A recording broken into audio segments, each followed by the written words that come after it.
So I'm here with Baz from the Stranglers. It's been a strange year. So how would you sum it up? Well, I think you just have a very strange year. Good afternoon. It's nice to talk to you. We had I think everyone's had a very strange time, and all the signs are that it's not over yet. But fingers crossed, we'll be out in February doing the last ever British tour. Not the last ever British gig. Yeah. There will be gigs, but the tour was. It was originally announced in January 2020 last year. Yeah. Then, of course, COVID came. Then, bizarrely, we lost our keyboard player to COVID-19. And then everybody went out and started buying tickets. Right, okay. For what? I do not know, because at that point there wasn't a band, there wasn't a tour, there wasn't anything. Yeah. But slowly but surely we sort of licked our wounds, and people talk about somebody's trying to. People talk about switching their phone off, or putting it on silent. Well, I didn't. I put mine off. I switched it off because I couldn't talk to anyone. Right. Okay. Neither could JJ Burnell. The two of us were just distraught, bereft, however you want to describe it. But then, slowly but surely, we realised that because we wouldn't be out on the road, and in fact no one was anywhere, we thought, well, the best thing that we can focus on is to finish what we started, which was the album, which Absolutely. we started recording sort of in 2019. Yeah. And so, I've got a studio here at home. Okay. JJ's got one very close by to where he lives. And between us two and the engineer, who's got a great place in the West Country, right. And technology, I tell you, there was a few lessons learned, and a few head-scratching afternoons. Yep. Recording demos is one thing at home, but when you're actually mastering, and it has to be to a standard, and all of the problems that poses, you're thinking, okay. So anyway, ultimately, the record was finished, and would you believe it went top 5, which was the first Stranglers album to do that. Wow, okay. In 38 years.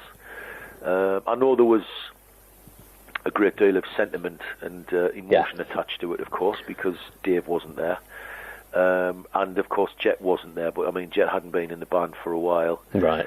So no Jet Black drumming, but of course no Dave Greenfield. Well, Dave is on there. But, he played on 8 of the tracks, didn't he? Yeah, but and I think what happened was, after the dust had settled and we started listening back to the tapes, it was apparent that what he'd recorded was, a lot of it was bordering on genius, and we needed the world to hear it. Yeah.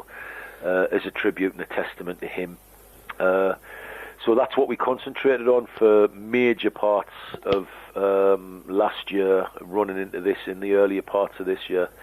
And when it all came together and I finally heard it, I decided I was going to sit in the car one afternoon to myself on a fairly long trip and put it in and play it from start to finish, because I've got an old car, it's got a CD player in it, Oh, brilliant. So I put it in, and at the end of the journey I was kind of washed out, Right. I smiled, I didn't say I had a few tears, but I was a bit moisty eyed and a bit lump in my throat at times, listening to it all for the first time as a piece.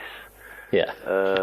And then it dawned on me that if you detach the sentiment and emotion that is with it, that comes with it, because of what it represents, it is a really good body of songs. Just the 11 songs that are on it are really good. All of them. I think the term "all killer, no filler." That must have been difficult to do. That, I mean, given your connection to Dave and Jet, and it was. That must have been a really difficult thing to do, to detach yourself from it. Yeah, it was. I mean, we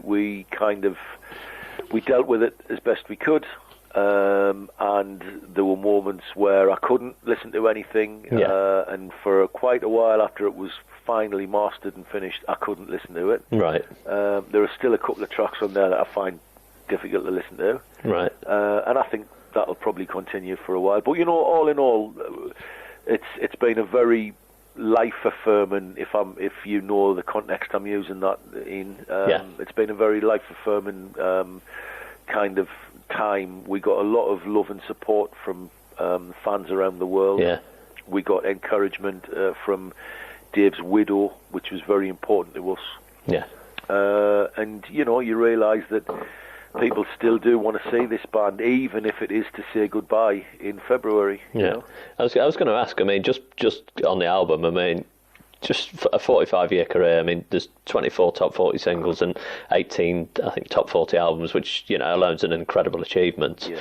Does it feel strange going out with? I mean, JJ's called it possibly the best album of your career. I mean, and you've said it's, as a body of work, it's absolutely brilliant. Does it feel strange, kind of? Or does it feel like this is kind of a fitting closing chapter for the band? Well, that's a very good question. I mean, I would say that for any band that's thinking of taking the backs, I mean, we're not ending. We're just not going to tour the UK anymore. Yeah. I mean, there will be UK gigs, and in fact, there are some shows that are mooted, stretching possibly down into 23. Oh, okay. And some shows for next year. So, I mean, I guess for any band, going back to your original question and taking it literally, for any band that perhaps is thinking of bowing out after such a long and varied career, you want to go out on a high. Yeah. I mean, to go out sputtering on 3 cylinders with a lukewarm record that's had lukewarm reviews. It's not the way to do it. Yeah, I mean, especially with 2 original members of the band gone and only 1 original member left. Yeah.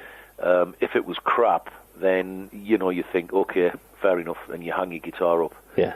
But it's been anything but. I mean, the end of year roundups in a lot of the big glossies, Mojo and places like that. I mean, we've had huge feedback. People saying that it's the best album the band have made in 40 years. Right. And to hear those things are very, very, very heartwarming. Yeah. And then, of course, we just went out with a new keyboard player to play some shows in France, right, which were to bed him in and to warm him up. I mean, nothing.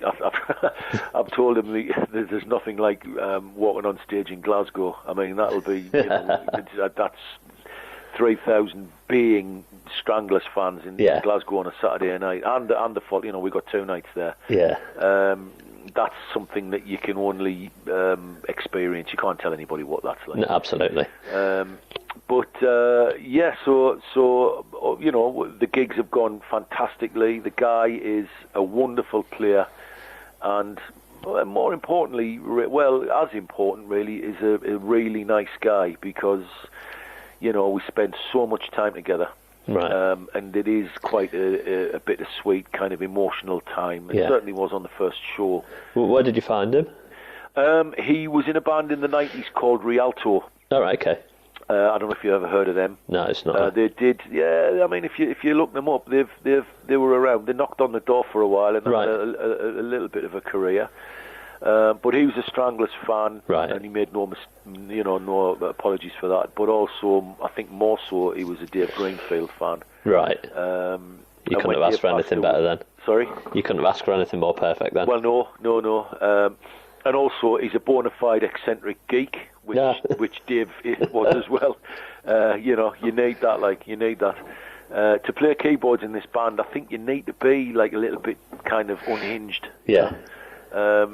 And Toby is unhinged to Dave in a different way, but I think Dave would approve greatly. I really do, Brilliant. Okay, just on the subject of the album then, like you said, you listened to it in the car and it made you, I think you used the word moisty. Yeah. In terms of your entire catalogue and your favourites, where does this one sit? Well, it's certainly... I mean, the first album I made with the band Norfolk Coast in 2004, that was a landmark for me. Yeah. It was a bit of a landmark for the Stranglers as well, because they were kind of, from the previous album, which was in 1999, I think, which was extremely lukewarm. And I think by the rest of the band's admission, it was pretty woeful, Yeah. all things considered. A new member in the band, a little bit of fresh blood. Right. I mean, I'm from an entirely different generation to them, and from a different part of the country. Yeah. So that was a big moment for me, especially when I heard that one back, and I thought, wow, this is really good. Yeah. Sweet 16, the follow-up, we'd become a four-piece again, so I was kind of up on lead vocals, which was pretty daunting, considering I still consider myself a guitar player first and foremost, and a vocalist second. Yeah. But after, 13, 14 years of doing that now, I think I've kind of grown into it. Giants was a bit of a fraught process. JJ lost his mum in the middle of it, and we were seriously catapulted off around the world touring on the back of Sweet 16. So we were still touring, and so we did a lot of gigs. That album was patchy, if I'm honest. There's some great moments on it, and I stand by it. But without a shadow of a doubt, Dark Matters is my recording high point with the Stranglers. I think it'll always be one of my favourites. It'll always be my favourite. I mean, that's not to the detriment of the other albums that I've been involved with, but this one it's special for all kinds of reasons. Okay, I mean, one thing you touched on earlier, you said there was a lot of head-scratching moments during the whole process. I mean, like you said, you started it in 2019. There's obviously a big gap between you recording your previous album. Yeah. A lot's changed in the music industry since then. But I mean, aside from the loss of Dave, how was the process enjoyable, or how challenging did you find it? I personally found it very enjoyable once I'd got my head around the fact that this was how it was going to be made. I've only probably had a recording studio for about 4 years. Right. And I've always made demos. This time around, I kind of I made the huge leap as far as I was concerned into digital recording, proper home recording. Right. Because I feared that in my early 50s I would probably get left behind, and it's about time that you pulled your finger out. And one of the reasons I'd resisted up to that point was because there's such a huge learning curve. Absolutely. It's just forever, Yeah. I mean, I sat for a whole afternoon once when I first started trying to record a guitar, right? And all it was the simple click of a mouse on a button. But there's 500,000 buttons on the screen, and unless you know which one it is, thankfully I had some great mentors and some great tutors, and frankly, if you can't find it on YouTube, it's not worth looking for. Well, I'm Photoshop. I'm the same. If it's on YouTube, it's easy. Everything is there. Should you need it? So. When COVID hit and lockdown started, and it was like, well, you can't go out even if you wanted to. Yeah. So I sat downstairs. I did 10-hour days, which in a recording studio is a bit daft because you lose your hearing by about 4 or 5 hours. Yep. The constant listening back. But it was a head, like I say, there was a few head scratching moments, but I had a great guy on the other end of the phone. Yeah, that always helps. Always, and of course this amazing team viewer malarkey. Where he would just take control of my keyboard, and I would just video of my computer. I would just video what he was doing with his voice and blah blah blah. And of course, he's one of my best pals and the Stranglers record engineer, producer, and front of house guy. So he's kind of the fifth Beatle, really. And he steered me through it, and slowly but surely, after so much time down there, it all started to make sense to the point now that I really know my way around it, and I couldn't be. It's such a lovely thing to be able to go downstairs and create music in your own house. To a certain standard. Is that something you're going to pick up on, kind of post Stranglers? I would absolutely love to. During the course of the last sort of 18 months or so, I've appeared on lots of things for other people. Yeah. People have asked me, and it's like, you know what, I've got an afternoon free. You put the kettle on, you go downstairs, plug your guitar in, and thoroughly enjoy playing on somebody else, even if it's just a guitar solo, which it generally is. I've done a lot of that, and I would like to produce people, and I would like to get into that, working with different people in different formats and stuff, you know. So that's all something to be definitely taken seriously, hopefully in future years. Brilliant. Okay, just to wind things up, you've got the tour coming up that you mentioned. What would you miss or not miss about touring? Well, I won't miss the knackeredness. I think everybody gets knackered. I mean, now with international travel being the way that it is. I mean, international travel has been screwed since 9/11. Yeah. But now it's even worse. Yeah. I completely and totally understand the need for such tight security, and of course you feel all the safer for it. Yeah. But when you're actually going through it and you're late for a flight, and people want to do this and they want to look in there, and oh God Almighty, that can be a real drag. Yeah. I won't miss that. I will miss the camera. I mean, well, we have a lot of camaraderie anyway. Yeah. But unless you've ever been on tour in the bubble of a band, yeah, I've done that. Yeah, it's hard to describe what it's like. It's in turns exhilarating, hugely exciting, but also it can be demoralising, and it can be very tiring. So it's something that you have to get used to. I vividly remember my first Stranglers tour on a tour bus out in Germany and stuff, 20 odd years ago. Yeah. Getting home and thinking, Jesus Christ, my feet are hardly touch the ground, Yeah. But it'll be a miss not doing tours, but it'll also be nice to go out and do a little handful of 3 or 4 shows at a time. That's about as much as our old bones can take these days. But it's. I mean, we couldn't. To be perfectly honest with you, I think we're in a very, at this stage of our career, given everything that's happened, we're in a very good place. And Definitely. I don't think you can really ask for more than that, Yeah, definitely. I think fans would agree with that as well. Yeah. I mean, just if we forward the clock now to, I think, the last show's in Cambridge. When you wake up the following morning, what's the first thing you're going to do? Oh God! Cup of tea in a newspaper. Do you know something? I'm a person. You ask some great questions. I'm a person that takes one day at a time. I've learned in the past not to dread things. I look forward to things, of course. To me, when it's actually happening, it'll just be another gig, because that's when you put your pro head on, But afterwards, I honestly don't know. I imagine there'll be a party and a drink of some sorts. Perfect. And maybe a few tears. Obviously, a lot of laughs. Yeah. And some back slapping and stuff. We'll cross that bridge when we come to it, I think. Perfect. Okay, and just to finish, like I said, 45 years, 24 top 40 singles, 18 top 40 albums. It's an incredible achievement for a band. So congratulations. Thank you ever so much.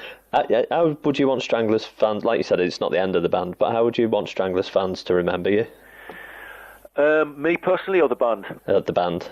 Just as a life force, something that propelled people through the good and the bad times of their lives. There's no one like Stranglers fans. They are partisan. They can be scathing, but they're also lovely, dedicated people. And I think they'll just remember us as a huge, huge part of their lives. If children have been born to this band, marriages have happened, all kinds of things. People walk down the aisle to our music. Yeah. I mean, it's changed a lot of people's lives, so I can handle that. I'll stick with that. It's not bad. It's not a bad resume, is it? Not at all. Perfect. Well, I really appreciate your time, and it's a pleasure. Hopefully we'll catch up at one of the shows before the end of the tour. Indeed. And right, man. Take care and have a great Christmas. Have a good afternoon. Rest of your day. You too, mate. Cheers, man. Bye. Cheers. Bye.